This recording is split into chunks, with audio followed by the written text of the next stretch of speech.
안녕하세요. 내 집 연구소입니다.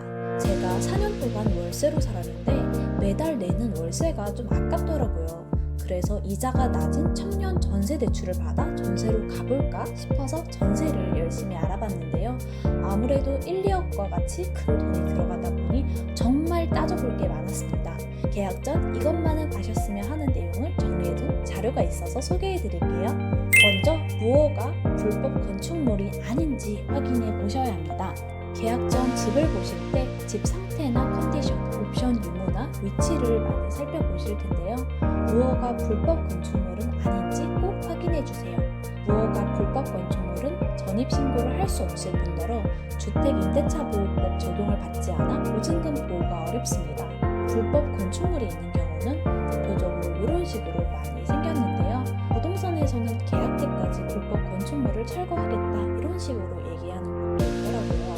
하지만 안전한 계약을 위해서라면 이런 부분들을 피하면 좋을 것 같다는 생각이 들고요. 이렇게 현장 방문을 통해 확인해 보시거나 건축물 대장 열람을 통해 확인하실 수도 있어요. 두 번째로 중요한 것은 적정 시세를 확인하는 것입니다. 전세 사기의 대표적인 케이스 중 하나로 깡통 전세가 있는데요. 매매가보다 전세가가 높거나 거의 차이가 나지 않는 현상을 말합니다.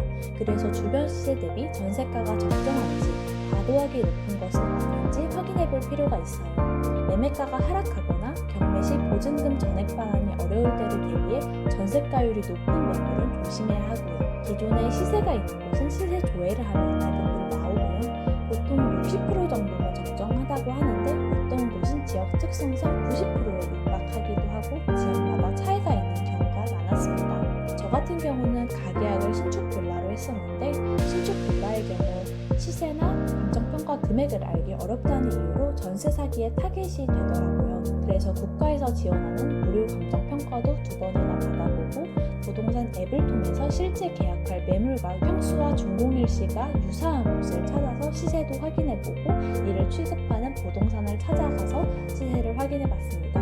그래서 부동산 테크, 국토교통부 실거래가 공개 시스템, 그리고 네이버 부동산이나 직방 같은 정보 사이트를 통해서 적정 매매가와 전세가 시세를 확인해보는 것이 매우 중요합니다. 세 번째는 선순위 권리관계를 확인하는 것입니다. 저희가 낸 전세 보증금보다 더 높은 순위의 채권이나 보증금이 있는 경우 보증금의 전액 반환이 어려울 수가 있어요.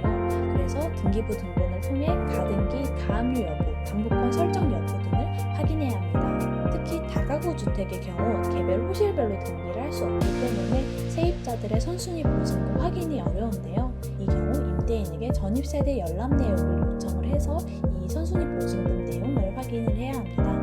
저도 처음에는 마음에 드는 집을 발견해 은행에 가심사를 받아봤었는데요. 이런 다가구인 경우 이렇게 전입세대 열람 내역 요청도 필요하고 여러 가지 까다로운 요건이 있다 보니 대출을 받는 게 일반 오피스텔이나 빌라에 대비해서 어렵더라고요. 이 점 참고해서 집을 알아보시면 좋을 것 같습니다. 네 번째는 임대인의 세금 찬납 여부를 확인하는 것입니다. 임대인이 미납한 세금이 있는 경우 내가 낸 보증금보다 더 높은 우선순위로 빠져나가기 때문에 보증금의 전액 반환이 또 어려울 수가 있어요.